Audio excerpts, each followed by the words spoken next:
మీకు రేపు ఎగ్జామ్ ఉందన్నా కూడా ఈరోజు మెడిటేషన్ చేయాలి.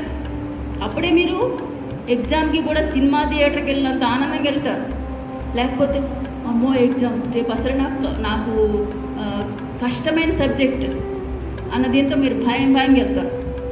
ఎగ్జామ్ హాల్కి భయంగా వెళ్ళకూడదు, సినిమాకి వెళ్ళినంత హాయిగా వెళ్ళాలంటే మీ జీవితంలో మెడిటేషన్ ఉండాలి. మెడిటేషన్ మాత్రమే మీకు కాన్ఫిడెన్స్ ఇస్తుంది. మెడిటేషన్ మాత్రమే మీకు మెమరీ పవర్ ఇస్తుంది. మీరు 10 సార్లు చదివినా రాంది ఒకసారి మెడిటేషన్ చేసి ఒకసారి చదవండి. 1 టైం. వివేకానంద 2 సార్లు చదివాడు ఏదైనా. 6 పుస్తకాలు సంవత్సరం అంతా చదువుతాం మనం. వివేకానంద అరగంటలో చదువుతాడు. ఆయన మనిషే, మనము మనిషే.